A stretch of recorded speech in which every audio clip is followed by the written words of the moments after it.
Bonjour à tous et bienvenue dans cette vidéo où nous allons parler de l'érable sycomore. Dans la vidéo, nous verrons la description de l'essence faite dans la flore forestière française.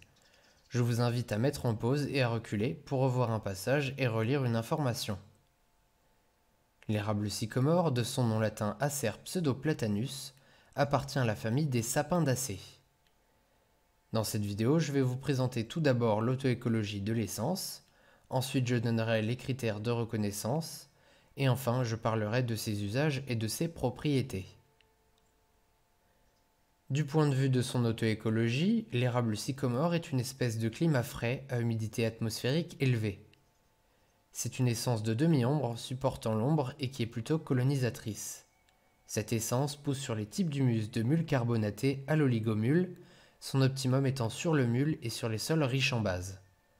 L'érable sycomore vit sur les sols moyennement profonds bien drainés, assez frais, et il pousse sur des matériaux divers, siliceux ou calcaires, sur des limons ou encore des alluvions.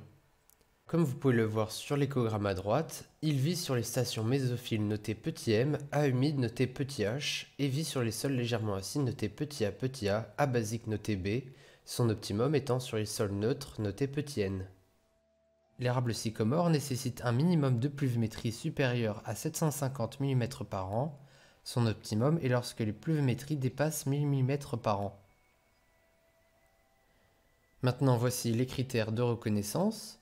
Donc le tronc de l'érable sycomore est droit et le houppier est ovoïde et ample. L'écorce est d'abord lisse, mince, gris-jaune brillant, puis devient brun-rouge à larges plaques écailleuses. Les jeunes rameaux sont opposés, glabres et brun-gris. Les bourgeons sont ovoïdes pointus, glabres à écailles vertes bordées de brun, et le bourgeon terminal est plus gros que les bourgeons axillaires. Les feuilles sont opposées, à 5 lobes ovales peu aigus, plus ou moins dentés, séparés par des sinus étroits et aigus. La nervation des feuilles est palmée, et le pétiole est long, élargi à la base et de couleur rougeâtre. Les fruits de l'érable sycomore sont des doubles samars en forme d'accent circonflexe. Pour rappel, on ne prend jamais un seul critère. Toujours sur les critères de reconnaissance, donc sur la photo, vous pouvez voir les doubles samars en forme d'accent circonflexe. Juste là, des rameaux opposés glabres et brun-gris.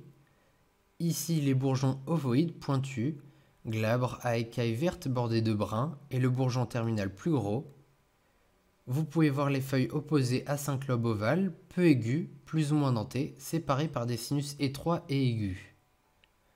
Vous pouvez constater que le tronc est droit et que le houppier est ovoïde et ample. L'écorce est d'abord lisse, mince, gris-jaune brillant ou blanchâtre, puis devient brun-rouge à larges plaques écailleuses. Sur cette image, vous pouvez voir une branche d'érable sycomore avec les différents critères que nous venons d'évoquer. L'érable sycomore possède différents usages et propriétés que nous allons voir. Il produit un bois blanc, nacré ou rosé qui est dur et homogène. Dans ses nombreux usages, il est notamment utilisé en objets ménagers, en ébénisterie, en plaquage, en aménagement intérieur, en escalier, en lutherie pour des instruments de musique à cordes et à vent, en instruments de mesure et de dessin pour des modèles de fonderie. L'aspect ondé du bois est très recherché pour la lutherie et l'ébénisterie. Autrefois, il était utilisé en rouleau d'impression, pour le papier peint, pour les outils agricoles et les hélices d'avion. Le bois est teinté pour imiter le noyer ou l'ébène. Il est utilisé en plantation d'alignement en trogne, en ornement dans les villes, notamment avec son cultivar à feuilles pourpres. Ces informations proviennent de la flore forestière française et du cours d'auto-écologie et de botanique du BTS Gestion forestière.